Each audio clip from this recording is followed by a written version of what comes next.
Hello. Hello. Hey. Hey.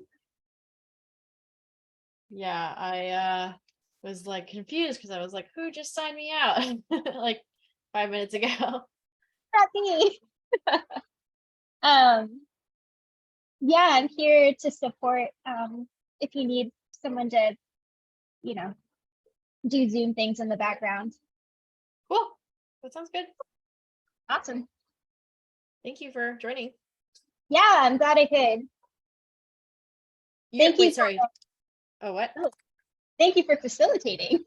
Oh yeah, no worries. Yeah. There was another group that was trying to get me to facilitate something else at this time, so I was like, sorry, gotta be with the NHMA. You're in demand. I know. But I don't feel bad about it. Yeah. Cool. Should we just pause recording for now? Sure. I was also I was a little. Thanks for hitting the recording, Mel. All right, so welcome to our National Home Funeral Alliance monthly webinar.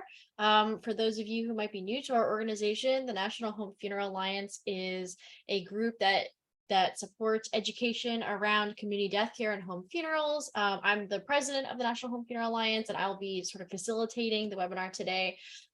So if you have any questions today, feel free to put them in the chat or jump in.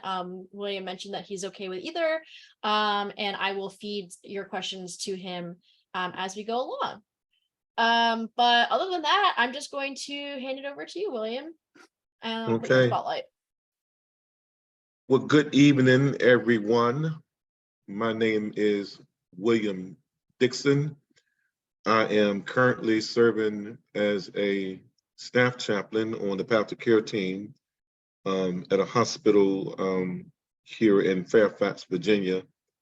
I have been in ministry for 30-some years, and I've been working around, we're working in healthcare and dealing with death and dying perhaps half my life.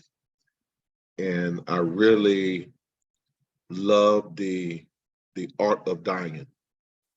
And so this evening, I want to talk about something from my thesis titled Good Dying from an African American perspective. When my wife at the time discovered that I was writing my thesis on good dying, she questioned if I was crazy. And partly because it sounds like a oxymoron to talk about good dying.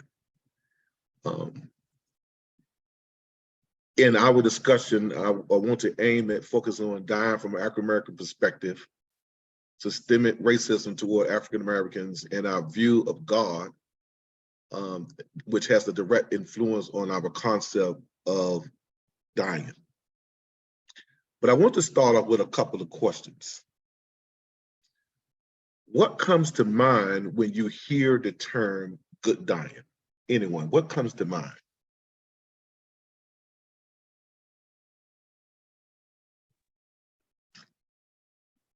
One thing I think of is having a plan. I feel like when we talk about good dying, a lot of times we think about it as a planned death. Okay, something that's planned. Okay, anyone else? For me, I would say the right environment, the right sounds, the right smells, the right people, to make me as comfortable as possible. Okay. I think you were going to say something, Isabella. Yeah, I was just going to say, I think most people think of absence of pain. That's certainly something that I think of. Anyone else? I think of peace when I think of good dying. It should be peaceful. Okay. I believe that everyone should experience dying in the same measures that we experience being born, with touch, with love. And so it is a peaceful transition, whatever that is that you've set up. I don't know if y'all, is this end of life doula people in here, or is this just a general conversation of dying and how we're processing death? Right. So my belief is everyone should have that nurturing touch and with the loved ones, and going out in peace, whatever it is that you need to find to make that peace, that transition. I believe it should be with love, and all anything holding them back, whether it's family, adversaries, or you need to make that peace before you go, is how I'm looking at it. Anyone else? Well, I like what you all have said so far, and having started working in healthcare in the mid-'80s, there were occasions where I was responsible for doing CPR, and sometimes patients didn't make it. And I found myself in a room with a patient who just recently died.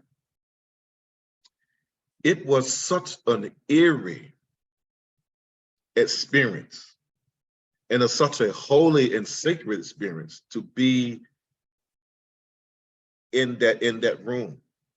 And as someone mentioned before, I have also, come to understand that death is just as sacred as being born. It is just as sacred. And I'm wondering, when is the last time you have thought about your own mortality? And if so, what was it that was going on in your life, or what was it that triggered you to think about your own mortality?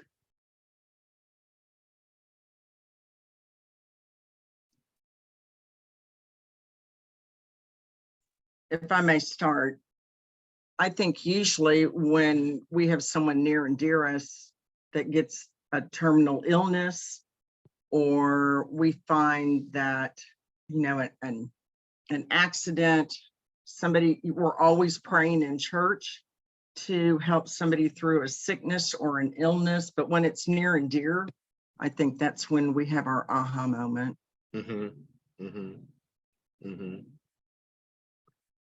Anyone else?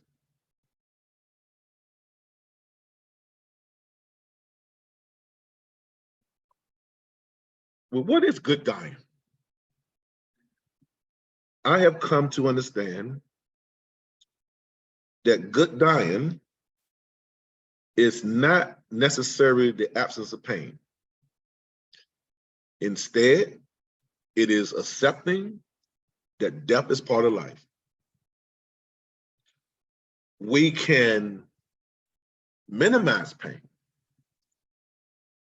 but we cannot always take the pain totally away. But I still want to suggest that good dying is possible,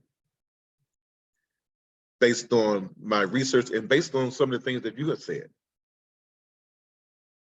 When I was diagnosed with a rare kidney disease called IgA nephropathy in 2005, I was working on this title, Good Dying, from an African-American perspective.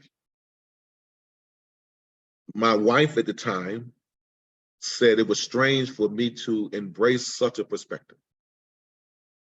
One of my former co-workers, interesting enough, said to me, Reverend Dixon, from this day forward, don't say that you have a kidney disease.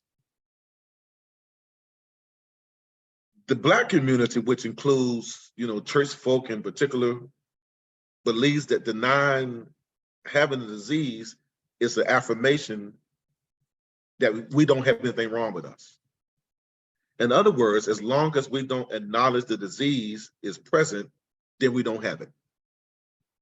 Even my aunt, when I told her I had a rare kidney disease, she admonished me not to say that. And so I found it hard, you know, dealing with this rare disease and not having anyone that I could really talk to other than my physicians.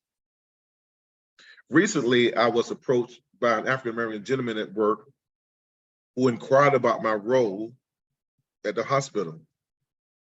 I told him I was a palliative care chaplain, and I get to create space for people to talk about end-of-life concerns, to talk about their mortality, and those kinds of things.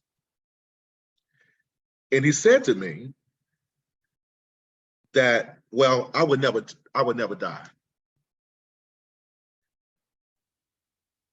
He said, my body will, but not me necessarily. And this is kind of typical, you know, people try their very best to avoid even thinking about or talking about dying. But we all know that it is unavoidable. It will happen to us all. In my experience of providing spiritual care for Muslim patients and families, many of them are also reluctant to engage in any conversations related to dying. It is because based on their religious views, speaking about dying and death may cause it to happen sooner. I'm wondering, how has it been for you to try to talk to people about dying or end-of-life concerns? Anyone?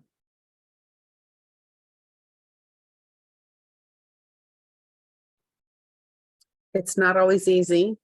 When I was studying, I had a coworker, this was 10 years ago, ask me what I was going to college for. And I told him end-of-life care and support. And he literally turned and walked away. That was too much for him. Mm-hmm. I also have found when I'm out at artisan markets, so I'll make and sell art, but I always promote death and dying business, and I'll have a sign up there that says, you know, I'm a death doula. I'm looking for open dialogue about the topic. And the majority of people will read that sign, stop for a second, think, and then walk away. Mm-hmm. So that's been my personal experience. Mm-hmm. Anyone else? I have to Yeah. agree with you, Desiree. Yeah. People don't want to talk about it because it's taboo, and that's where we need to bring the conversation to them. But do you think that, is it in the Muslim world that they think that we're energy, and so when our our body dies, that our energy goes back because energy never dies? Or I don't know enough to speak into that, and maybe you can help me with that. But some people, maybe it needs to be looked at differently like that. Instead of making it taboo, it's something that we all do, and we can make it better, or we can, once you find forgiveness, I think is where that clarity and that acceptance comes for the dying person. Mm-hmm. And then the family and caregivers is where you work within that grief process, right? Mm-hmm. It is a, thank you for the question. And I saw your question, Mel. When I talk about Muslim families, I'm speaking particularly in reference to African Muslim or African-American Muslim families that I have worked with over the years. And I don't know if they consider the energy philosophy or theory. It is really based on their deep-seated religious belief that, based on their interpretation of the Quran or their religious teachings, that they simply don't talk about death. I had several patients where when I served as a hospice chaplain, and babies would come home on hospice, and one of the things that we wanted to do with all of our patients that were enrolled in either palliative or hospice care, we wanted to get them to at least encourage them to set up funeral arrangements. Now, some families would get a diagnosis prior to their babies being born, because there was some kind of genetic issue going on, and so they would be told your child is not going to make it to full term. So they would make funeral arrangements. However, every single African American, African descent, Muslim family that I work with, none of them wanted to talk about end of life. None of them. And so it was kind of frustrating for some of the nurses, because they were trying to get ahead of the game, because when you get a call at 2 or 3 o'clock in the morning that a child has died and there's no funeral arrangements, or at least a contact, it just creates more stress. Because when a Muslim family member dies, it's a certain dynamic, because they need to be buried immediately. Versus in, the African American culture, it can be whenever, family, come together, getting resources together to have a funeral. It can be weeks. It's not the case with Muslim practicing family, regardless of their status. Does that make sense? I thought I saw another question in the chat. I could definitely see how it's important for deaf care workers to appreciate. Yeah, there is a distinct difference. Any other comments before we move on? So one of the ways that I was able to work through those dynamics in working with Muslim families is to respect that. We could not force it upon them to talk about it.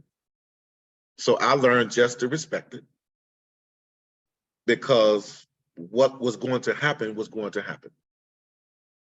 And it was never, a real issue once their baby or their child or little one died. It was never an issue. And what is also interesting in working with Muslim families is that, and this is different than when I work with people of color, other African Americans, or even, white families, Caucasian. Muslim families were allowed to, the male figure of the house was allowed to take their child directly to the funeral home for washing and preparation and that kind of stuff. In other situations,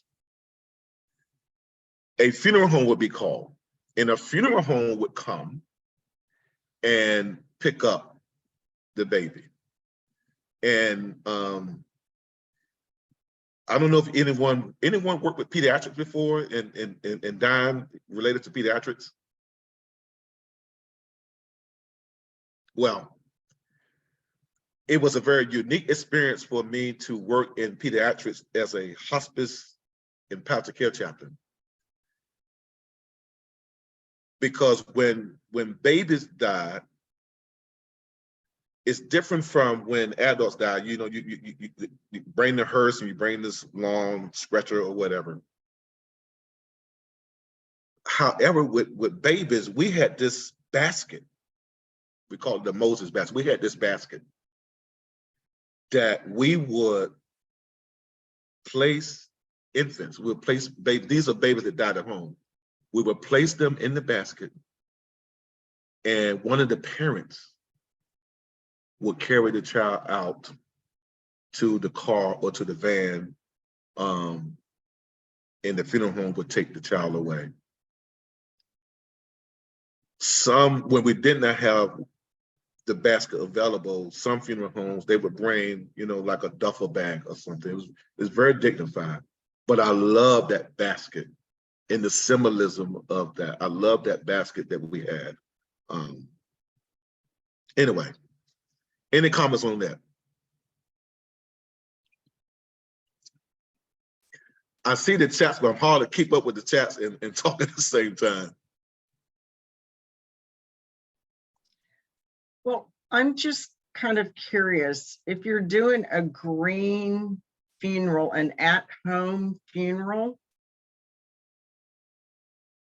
isn't that a part of the where you're learning to cleanse the body? And I'm trying to remember my little bit of going through the manual. Don't you have up to 3 days before you have to really move that body? I mean, you have to ice it, I believe, but you can leave it at home. And I talked to the medical examiner here where I live, and he said yes. And then you have to preserve it, basically, because the decay will start, and then you call the medical examiners and they come and pick the body up for you. But there's so many natural funerals now where they're taking the bodies and putting them in different, some people, it's like a water burial, a water funeral. Though I think that's still through a cremation. There's different ways of doing that now. But I love the Moses basket. And how touching is that? That you can have it up to 24 to 48 hours, I believe, at home before, that's what it is, 24 to 48 hours, so that the family can come and see and do their respects. And then you can call the nursing home to come pick it up, and or the medical examiner. Correct me if I'm wrong, you guys that are doulas out there, but I think that's what it is. There's a lot of different ideas or different faith traditions that have different practices. So in certain faith traditions, you do want to have the body buried within 24 hours. In others, I know in the Buddhist tradition, they try not to move the body for 3 days if possible, but there's a whole range of how long people might feel comfortable, whether they might want to care for the body themselves at home. There's a large range.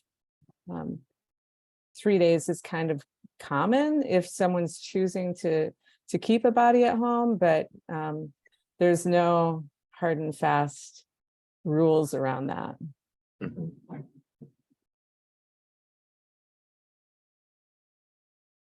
My former pastor, the late Cedric Kirkland Harris, was diagnosed with colon cancer less than a year after I arrived at the church as his assistant. And it was during the same time that I received my diagnosis And when he came back, some of his sermons were centered around his mortality. And there were some members of the congregation that were uncomfortable, which sounds kind of strange because you would think that religious people would, be a little more open, since we talk so much about heaven. But some were uncomfortable with his talk about his mortality. And I was dealing with my own mortality. And so I wanted to look at my work in healthcare, as well as in the church, to see if members of my congregation were willing to talk about end of life concerns. And one of the things that I did with them was I asked them to write out just a rough draft of what their program would look like. I didn't ask them to do a obituary. I just wanted them to do something reflective of their program for their service. And most of the participants were able to do it. A few said, I cannot do it because it's too real for me. But what I wanted them to do was to write down some of their favorite songs, some of their favorite hymns, some of their favorite religious texts, that kind of stuff. And I'm wondering, as we're talking about good dying, have you considered how you would like how would you like people to celebrate you? I say it that way. Have you thought about how you would like to be remembered and celebrated?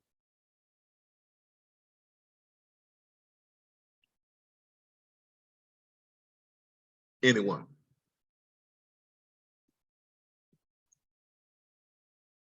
My family is pretty aware of what it is that I want, and hopefully they'll be in a position to carry that out when the time comes. Mm-hmm. But like Barbara was referring to, I would like for my family, the people that love me and care for me as I'm dying, to continue to care for me after my body after I die, and keep me at home. And I'd like a natural burial. I'd like to be wrapped in a shroud. And so they're well aware of that. And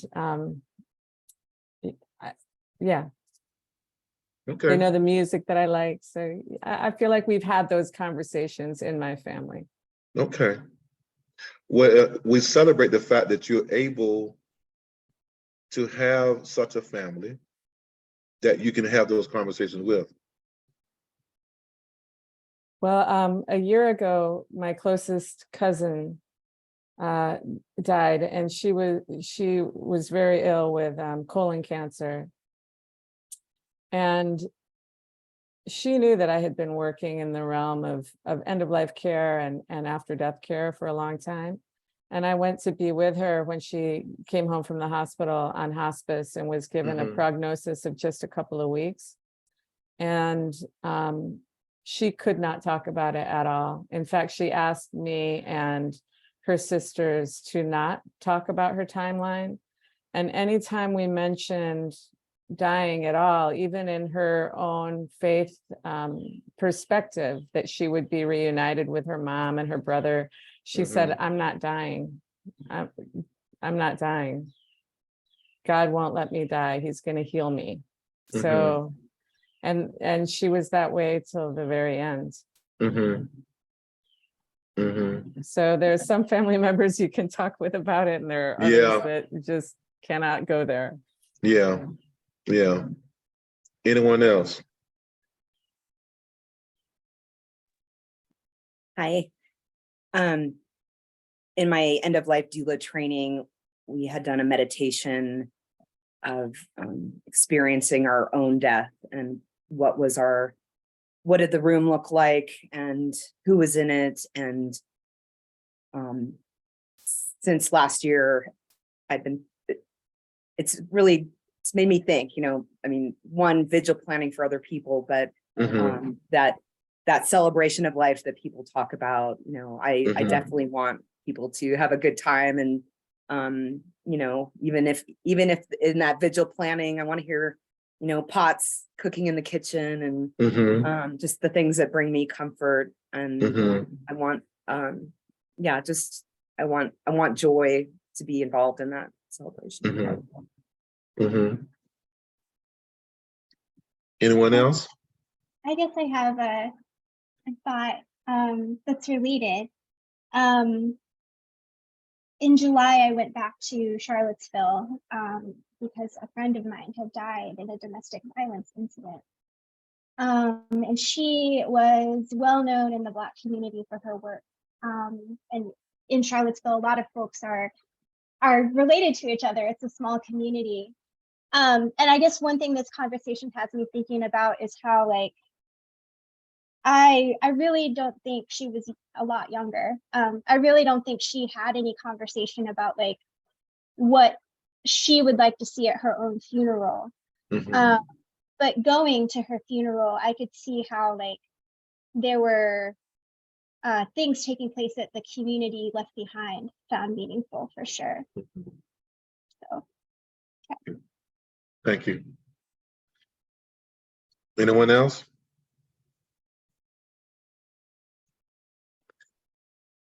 So I want to talk. Yes, go ahead. No, I was trying to let everybody else talk. Okay. I think that's the beauty of being an end-of-life doula or a caregiver, or is that we have the ability to ask those hard questions with people that we're working with. And that's where I think getting out into our communities and having this open conversation is planting that, putting that seed in their head, telling even your loved one, whether it's your children or your husband, because that's what we have done. And yes, we want the natural burial. We want everything back to Mother Earth to bring more life, right? Instead of being in, I hate to say it this way, a cement box underground. So I think the music, and that's the conversation and the beauty to pass down or to pass forward, maybe with your own family, is to make those tough decisions now. We go into that advanced medical directive. How do you want those tubes? Do you want to be on life support? Do you want, to just sustain? What does your end of life really look like? And those are the questions that I love as being a part of this community that you can have with people, and they're grateful for that and they understand it. But I'm not sure, Pastor, how you would bring that out into your church when you have so many that are scared, unless you make it a monthly conversation with the congregation. You bring it as there's a death deck out there that you can lay a card under people's placemats, or have it do something to make it forefront. I don't know how you would do that, Pastor, in your community, especially with the Muslims. And that's something I'm really going to have to talk to within my community to see how I can help that. You thank you for that. You raised a good question. And as I was re-looking at my thesis and considering my time with you all, I was thinking, I just joined this church, about offering this information to the congregation. In particular, not just this, but seeing how many people have advanced directives. Because Mel would tell you, having served in healthcare as a chaplain, one of the major issues that we face are people that come in and they don't have advanced directive. And then you have surrogate decision makers who have to decide on interventions. I think when we as individuals use wisdom to do an advance directive, it's a gift to our families. It lessens the burden of them having to make hard choices and decisions for us. And so it's definitely something on my radar to at least introduce, because it is much needed. I want to talk about, as we talk about good dying, there are a few areas I want to reflect on to accomplish or illustrate what I mean about good dying. I want to talk about good God, good dying rituals, good dying practices in a good community.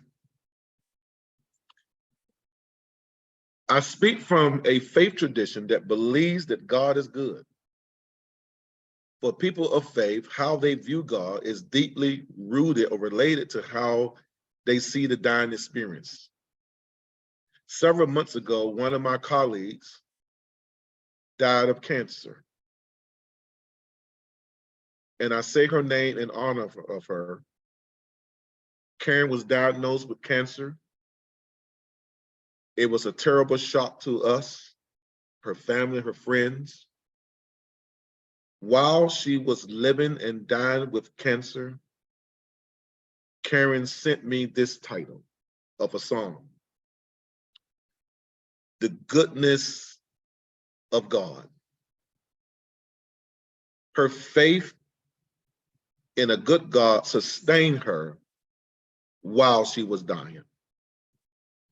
As a result of racism and injustice, my ancestors wrote spirituals about a God whom they consider as being good regardless of their many hardships. Their death and dying was, in a sense, a relief from the troubles of this world. This particular Negro spiritual is one of many that highlights those who were enslaved understanding of God. Soon or will be done with the troubles of this world. The troubles of this world. The troubles of this world. Soon or will be done with the troubles of this world. Going home to live with God. Like I said, I was diagnosed almost 15 years ago, living 15 years ago, almost 20. And even as a person of faith, it terrified me, because I had to face my own mortality, even as a minister. But I never waver in terms of God being good. And I'm learning to embrace what is, because good dying is also, it's about accepting what we cannot change. It is also about being grateful for the time we have.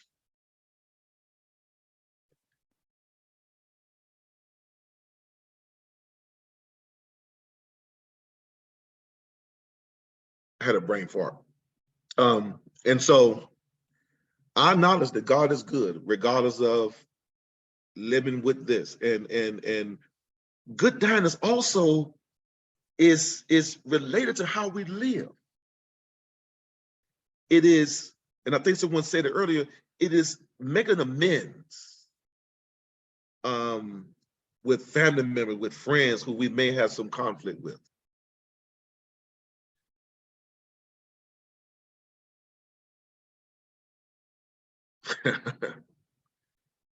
And so I want to shift from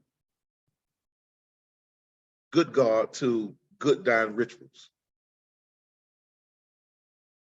In the African American church, several rituals are used in response to death and dying. Ronald Barrett spent a great deal of time trying to answer questions related to how African Americans respond to death and dying. Although in general, African Americans share many core beliefs. In Jamaica, Barbados, many of the Caribbean islands, and in other parts of the world, you may find different funeral rites. For example, in West Africa, the bereaved want to participate in bathing the body and other funeral rites. Similarly, Jamaicans insist on assisting with closing of the grave, whereas African Americans have grown accustomed to delegating these responsibilities to funeral directors. I want to pause for a second because there were some things in the chat. I want to make sure I'm not missing a question. I'm putting some notes in the chat as you speak to help folks follow along. So please don't let me distract you. We'll make sure you see a question. Okay, thank you. Thank you. During slavery, the Black communities were not permitted to gather to conduct their funeral rituals for fear that they would conspire to incite the insurrection. Typically, when my ancestors died, they were buried without any kind of ceremony and placed in unmarked graves. When enslaved people died, Black followed similar practices as whites by washing the body, wrapping it, and remaining close to the body until burial. You also find that in healthcare, when a Muslim family dies, some family members will stay with the body and even walk with the body as they go to the morgue. They're never alone. No other demographics does that other than the Muslim practicing family. Psychologically, funerals in the African American culture have come to represent a posthumous attempt to achieve dignity and esteem denied and limited in a larger culture in which people often are treated with minimal respect. Thus, African American funerals represent attempts to affirm the self and achieve some measure of positive self-identity, if only posthumous. Prior to the funeral service, whenever there is a death in the African American community, at least in the South, there is something we call sitting up. The sitting up takes place in the home of the bereaved. During this period, immediately after death, people in the community, we bring food, drinks, and yes, including alcohol.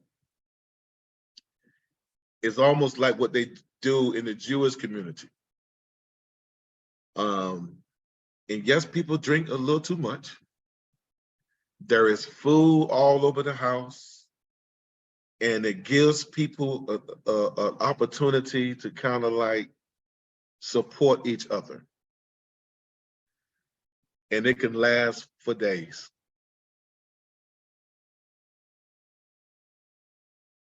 There may be even some card playing and just share stories about the person who has departed this world. After the sitting up comes the wake. Some choose not to have a wake because it's almost like having another funeral, which is too much for the families to endure. For example, my mother-in-law died last Thursday.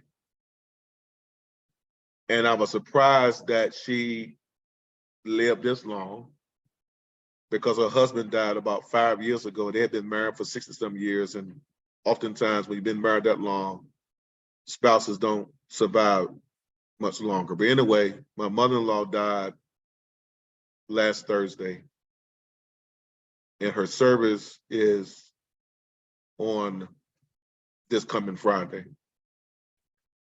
And I was speaking to my ex, and she was talking about how overwhelmed she is because of all of the planning that goes into a homegoing or celebration of life service.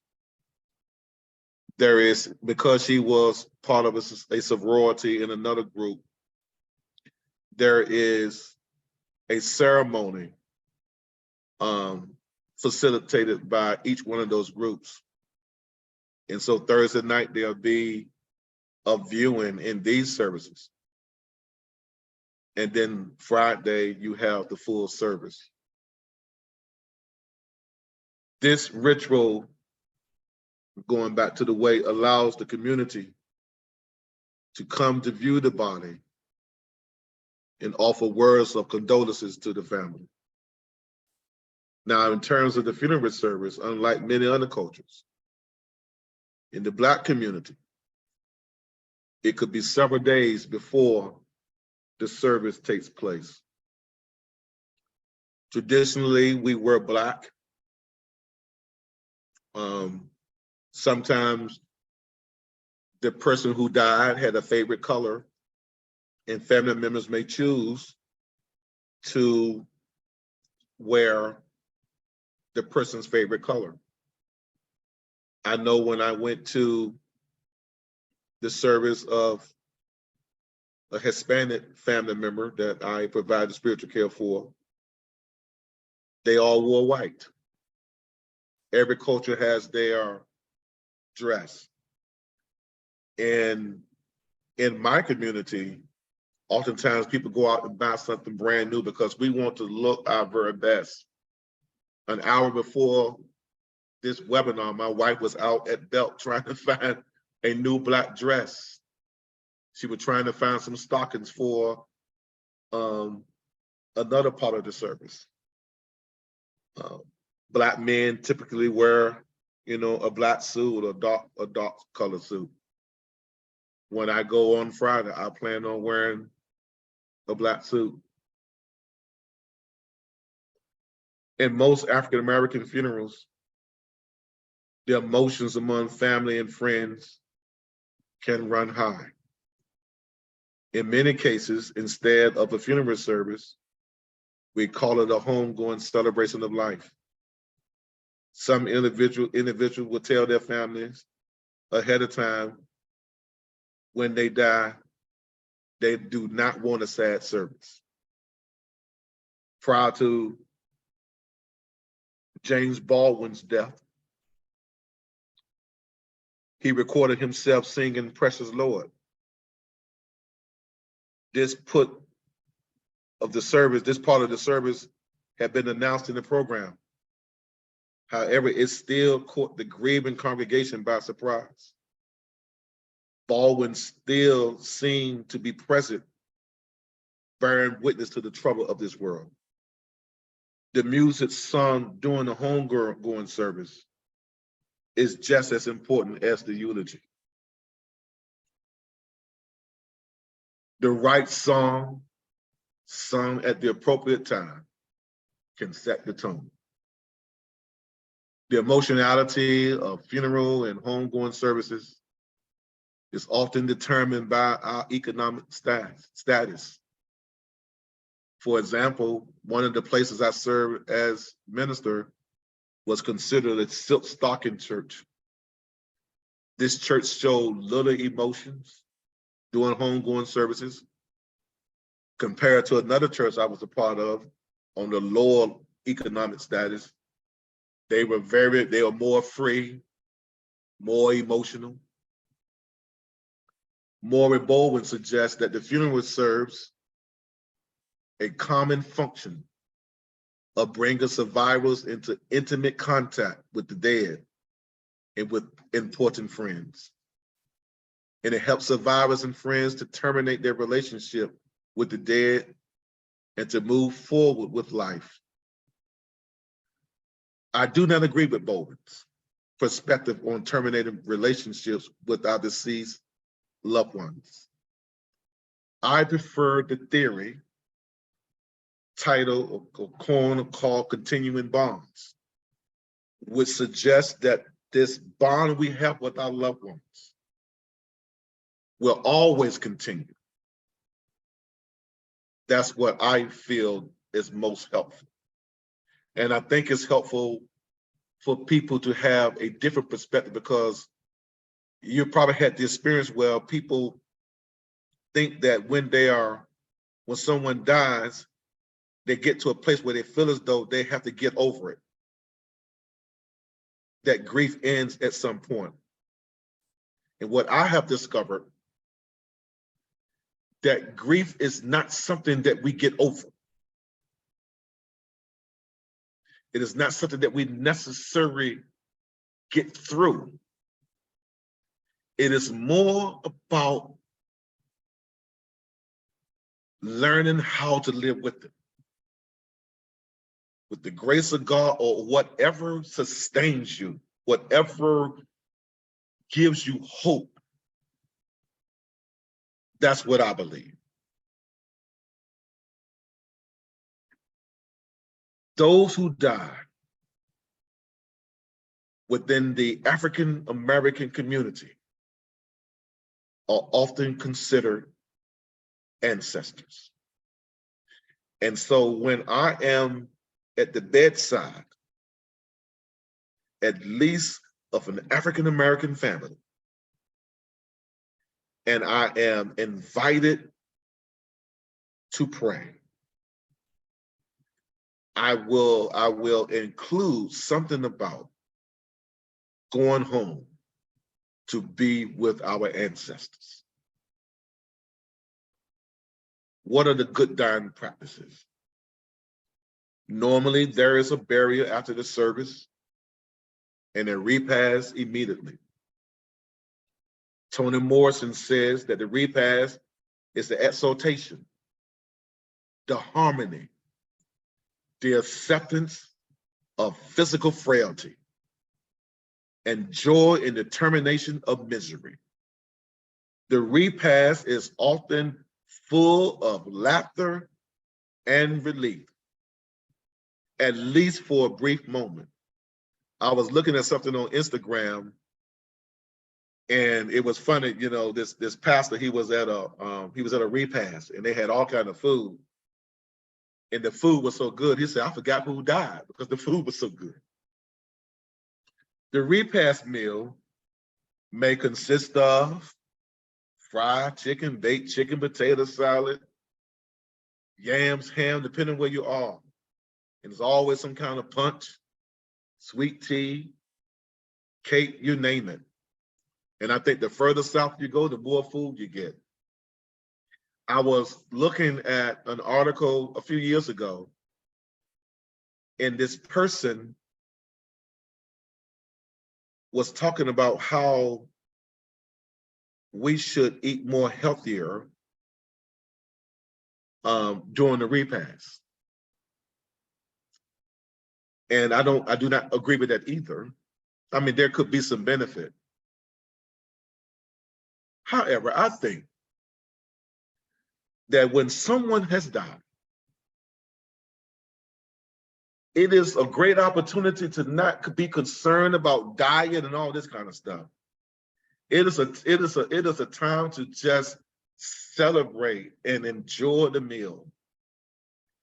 And I have participated in hundreds and hundreds of funerals. In the repast, they all seem to be the same. Not so much the food, but there is something mysterious, almost magical that happens in the midst of people grieving. After they have said their final goodbyes at the grave, and we return back to this place where we break bread together. There is something that is strange that goes on. in the breaking of the bread and in the laughter. It is for many of us a family reunion. Because oftentimes, and it's sad to say, that at least in the Black community, a lot of times we do not come together until someone dies.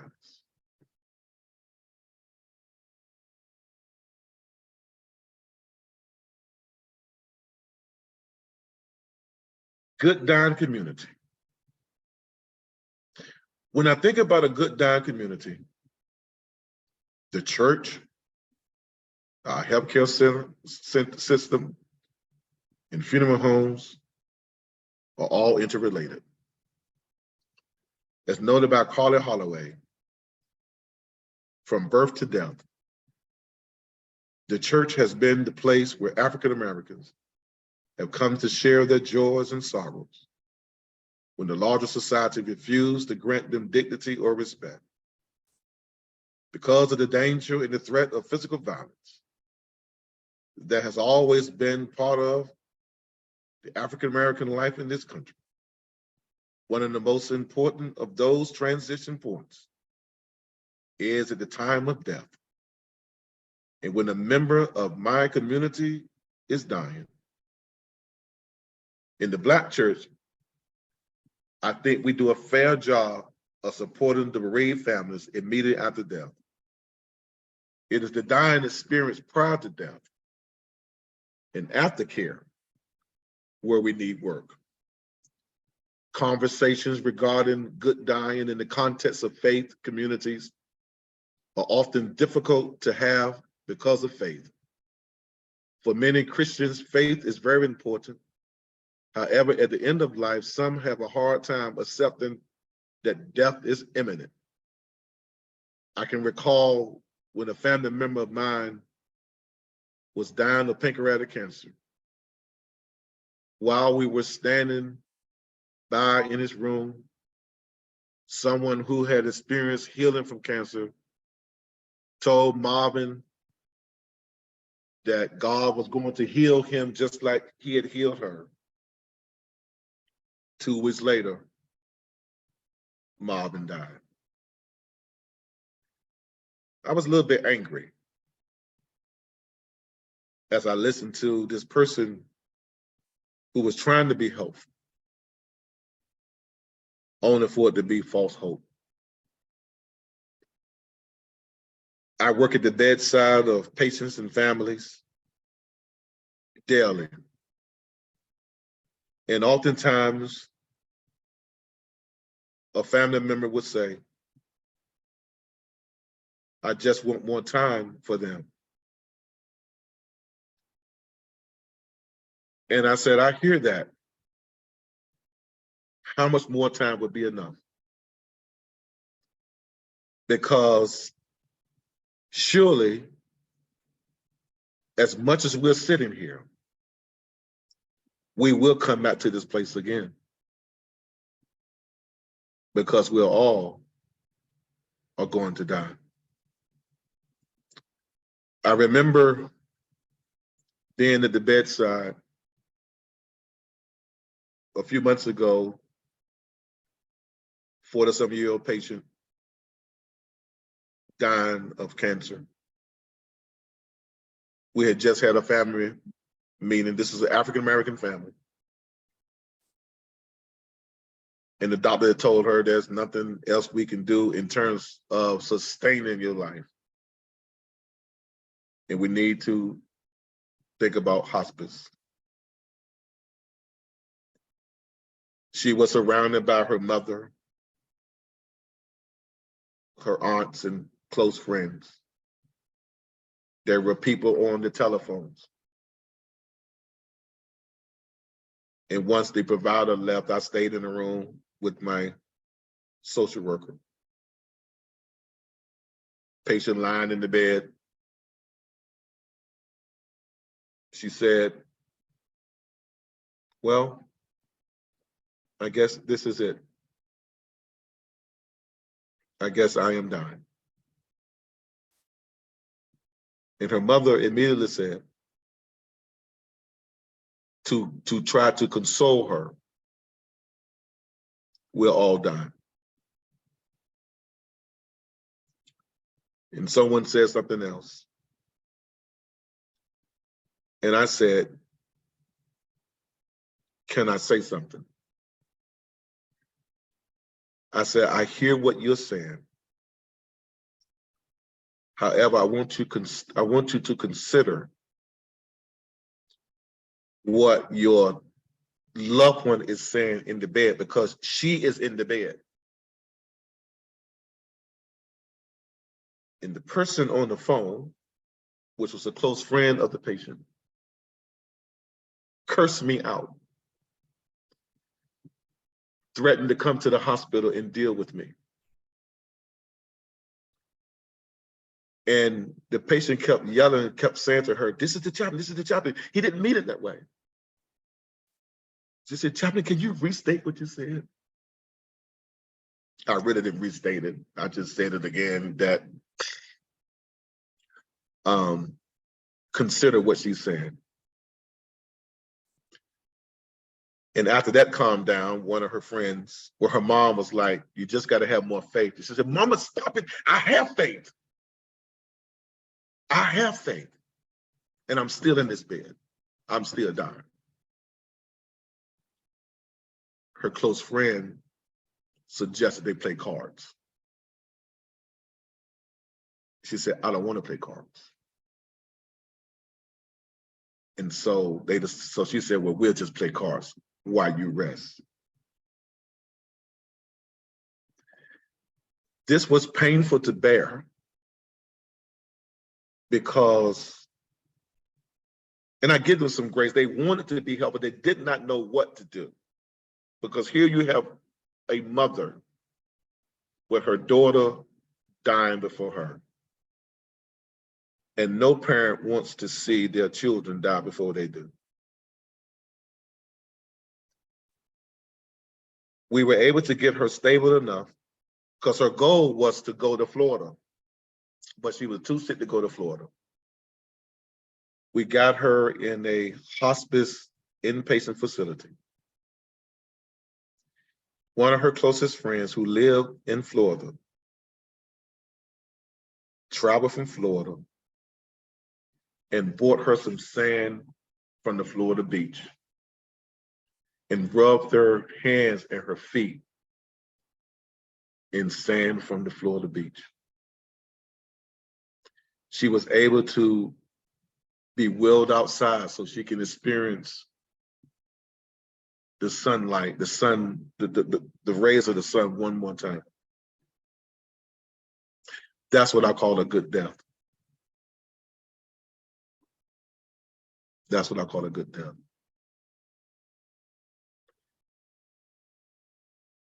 When I was diagnosed, I said 20 years ago, I did not have many people I can talk to. In my spiritual and religious context, I would like to suggest that we can do a better job by having a more open dialogue about death and dying. This also includes finding meaningful ways to overcome our cultural mistrust. African Americans and other people of color, in some cases, find it hard to trust the healthcare system due to past and present racial disparity. The case of Henrietta Lacks and the Tuskegee experiment is just a few examples related to how African Americans were unjustly treated by the healthcare system. When it comes to end of life, I would argue that some people of color may hold this particular view, and that is if they were not able to trust the healthcare system prior to their end, it would be hard for them to do so when things are terminal. For example, I was involved in a case a few years ago where the family did not trust the hospital. This was a 30-some-year-old Hispanic male who was transferred from an outside hospital, and he needed a lung transplant, but because he had a history of cancer, he did not qualify for a lung transplant. The family brought in food that he could not eat. They offered to pay money. They offered to be a donor, all because they did not trust the system. I witnessed behavior often in my role as a palliative care chaplain, which has an impact on whether a person or family can have a good dying experience. In addition, African Americans are still most likely to forego hospice care due to religious beliefs and discrimination. A good dying community must also include affordable burial arrangements. Burials and funerals tend to reflect the status of how individuals lived. For an example, my mother-in-law, Yvonne Johnson or Jones, as I said earlier, will be funeralized on Friday. I was deeply surprised at the cost of her funeral. $20,000 for her funeral. And I said to my ex, that is outrageous, but it is based on their status. My ex oldest brother wrote a check from his bank account for $20,000 for the 5 of them to split it evenly. Most of the people in my community are not able to write a check for a $20,000 funeral. The cost of funeral services is outrageous. Nevertheless, it is a reflection of who she was in the community and based on the status of her children. Based on my working experience, like I said before, many of us, we cannot afford to pay such a cost. And so I want to say again in closing that good dying is not so much the absence of total pain. It is coming to terms with our own demise. It is accepting our fate. It has been surrounded by a good dying community. It is holding on to our good dying rituals and practices. Thank you. Are there any questions? Thank you. Yes, there are a bunch of questions. Oh, wow. I have a question as well. Mel, do you want to ask them verbally? Yeah. Yes. I tend to be a very textual person, so I put both in text, but I'd love to ask it verbally as well.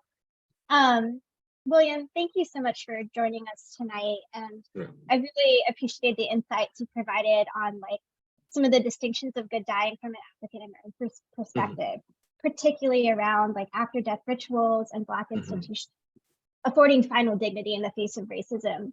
So I have 3 related questions. Okay. I was wondering if you could offer any thoughts for non-Black practitioners who may be supporting or aspiring to support Black folks as they die. How can we be more supportive? This is the flip side of that question. Are there things that you often see non-Black practitioners disregard when we aspire to support Black folks who are dying? Like, are there things we should be paying attention to that we miss often? Right. And, you know, how can those of us outside the Black community who do death work follow the lead of Black folks? Okay.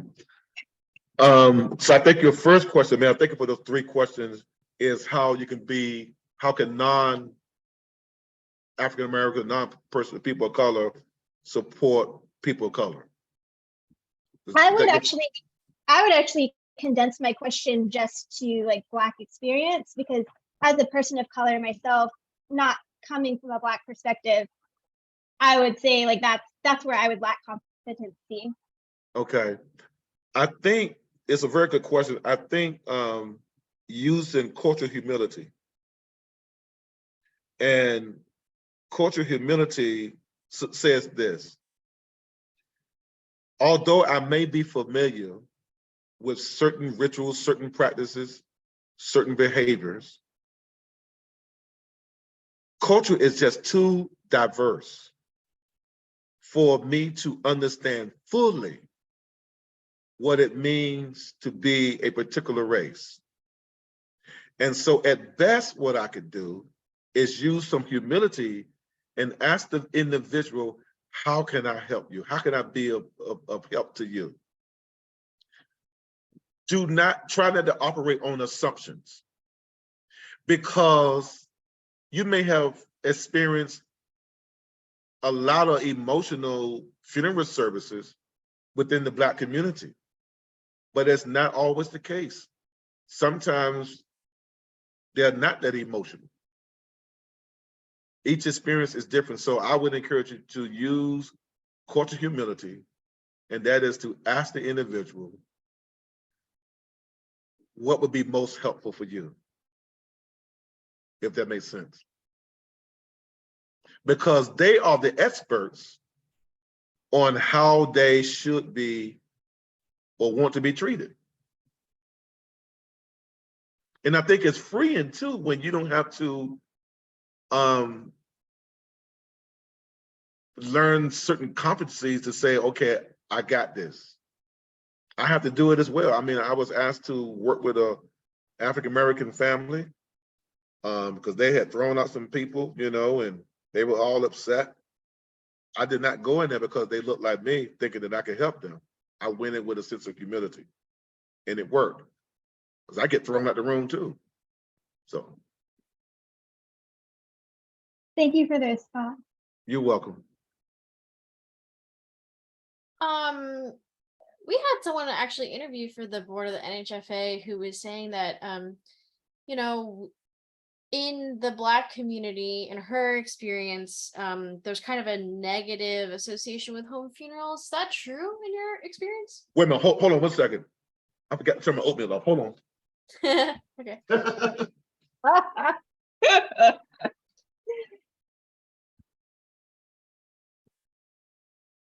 Give me that question again. Yeah, so, you know, one of the people we were just interviewing to add new board members to our board of the National Home Funeral Alliance, and someone was bringing up, you know, part of the reason why she was interested in working with us was because she felt like in the Black community specifically, home funerals are really negatively stigmatized. Like, people feel as if, you know, they don't necessarily like doing home funerals or community death care, and I'm curious whether or not you that's true to your experience. What can you say more about home funerals? Yeah, Just just basically like having the body at home, doing the service at home, doing the body care at home versus having a funeral director, funeral professional handle some of those details. Would you say that's fair, Isabel? Yeah, totally. I have been in ministry for 31 years. I have never experienced a home funeral. And I've been part of, I mean, I've been doing funerals for 30 some years. I know that years ago, several years ago, before we delegated all of this stuff to the funeral homes, we did that at home. But we're talking decades ago. So I really can't speak to that. Got it. Do you think that it's something that you haven't experienced because it's not something that is sort of known about as an option in your community? Or do you think it's actively like something that people know about but they don't want to do? I don't even know if I don't even know if it's offered. I think funeral homes prefer to do this at the funeral home. Yeah, this would And- basically be not using a funeral home. Say that Like again? never going to a funeral home in the first place. Oh. Mhm. I'm not Or sure about- just doing a service at home, but potentially getting help from a funeral home to do paperwork or transportation. Right. Yeah. I have no experience with that. Mhm. And yes, I've had no experience with people wanting to do a service at home. I did have one family who suggested that in my place now before she died. And we thought it was a strange request because it's just not done. So is that something that you could start having in conversation? Because I know that the home funeral is a whole movement moving forward where you go back and you talk about what is a good dying, a good death. And that's all a part of it is, Right. So it would be a good conversation to have within the community, because as you were saying, the cost and the cost factor is a big thing on funeral home services nowadays, to where this would change that tremendously. I agree with you. I never even thought about it. But I would wonder how it will. I know it would reduce the cost some. I cannot think of a family that would do that. Not to say that they're not out there. I think I say this. I think it's a good idea for families that want to save and think outside the box. I think it's a good idea. Well, I'm glad that you said that because you are speaking at the National Home Funeral Alliance webinar. I mean, because Bring it in. at the end of the day, the individual gets to say how they want to be remembered and celebrated. And I think if you have a home, you have the space, and you want that done outside of having it done at a funeral home, I think it should be considered if you want it done. I do believe, though, that the embalming would need to take place at the funeral home. I don't know. Oh, so most of the people that I know who do home funerals do not do embalming because embalming is not legally required. In the vast majority of cases, it's almost only ever required if you're transporting a body like across either to another country, to another state. Okay. And even then it's usually not legally required. It can be something that is required by the airline itself. Okay. And there are airlines that do not require it. So there's Right. no legally speaking, there's almost never an embalming requirement. And correct me if I'm wrong, aren't there some funeral homes that do not make you embalm there? Because we're getting a few more green funeral homes as we speak with this movement. Right. There's natural burials, so I'm Right. thinking you can find some, but my question to you, Pastor, would be, how would you bring that out into your community to start something of this nature? Because truly, it shouldn't be something that the family is burdened with. There should be ulterior, or how am I trying to say that? I know what you other mean. methods. Alternative methods. Yeah. I think I would start off with the funeral homes to see which ones that would be willing to offer something like that, and then partner with the church and just have a discussion about it. It'd be interesting to see how many people who would be willing to do something like that. Like I said, years ago, it was, all this stuff was done at home. And I believe that's what the National Funeral Home Alliance is going back to. Right. That's sacred. That's because it is sacred, right? Right. Right. Right. I mean, I think some people would be against it because you have that memory. I mean, there's some people that don't even want a family member to die in the home because they're concerned about their spirits lingering in the home and that kind of stuff. But I only get that occasionally.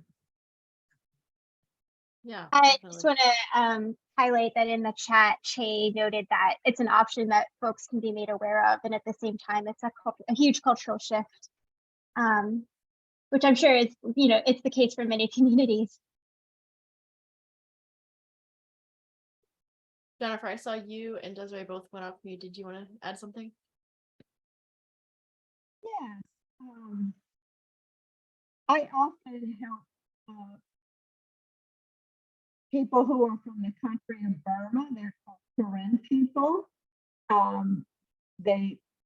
Many of them have resettled in the area that I live in, and they do not do embalming. They do very natural funerals.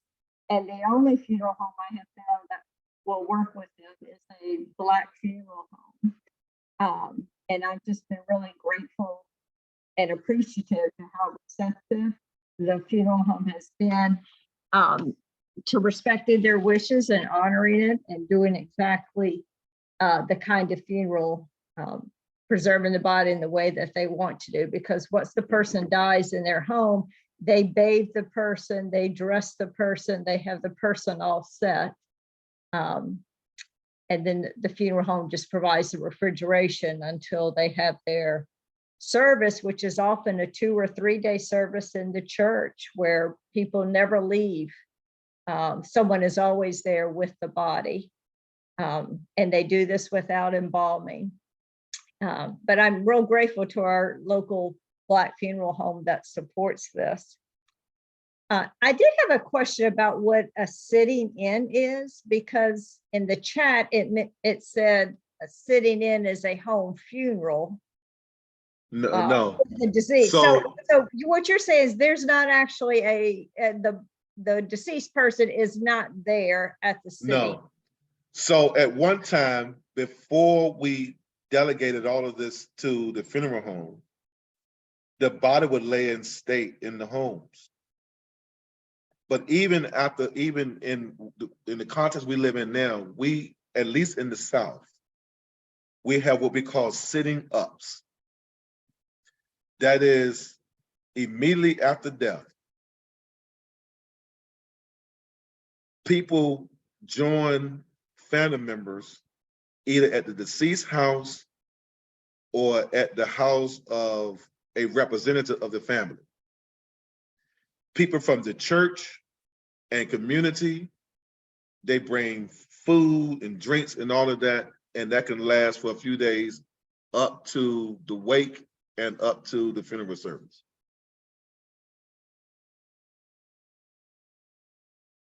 It is an opportunity for people to come together and grieve together. Thank And you. also, That yes, yes. And I'm sorry, go ahead, what you were gonna say. And just, sit around and just share stories, about the deceased.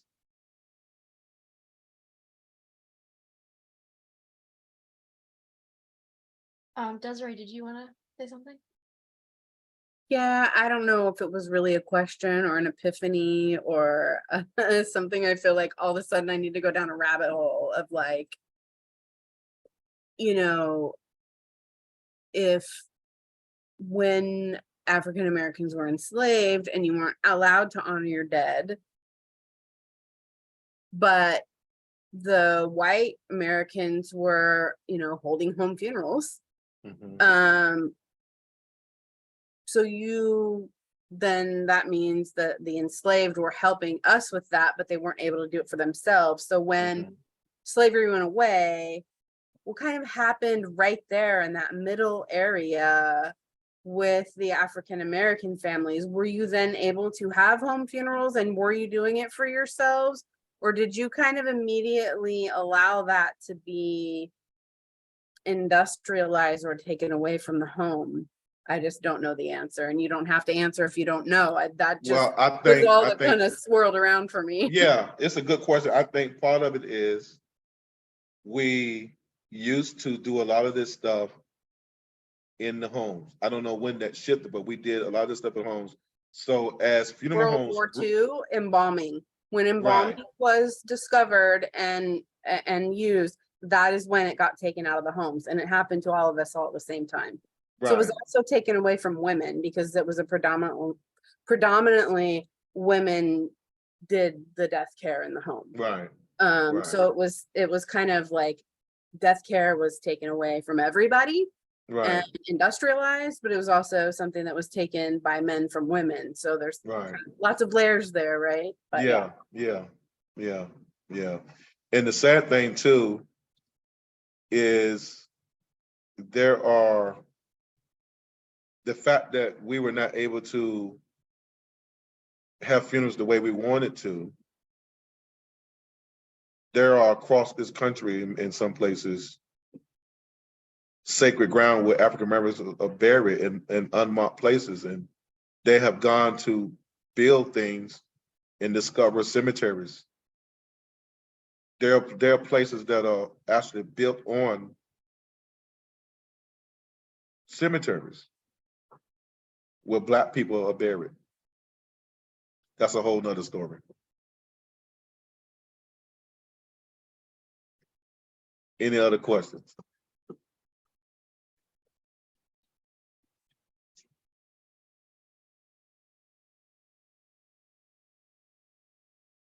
If not, I want to thank everyone for coming to this webinar. It was great having you, William. This has brought up so many very interesting questions, and I love all of the stories that you told us. I really want to thank you for sharing all of that. Well, I appreciate you all inviting me. I learned something too, because I just thought that everybody needed to be embalmed, unless you were like Muslim or Jew, because they don't do embalming. And it should have made sense to me. I was like, they don't have to do it. Why we have to do it? So Right. I learned something as well from you all, and this has been a great experience for me too. Awesome. Well, thank you everyone for coming. And the recording will be available after in case you want to take a look at the recording, but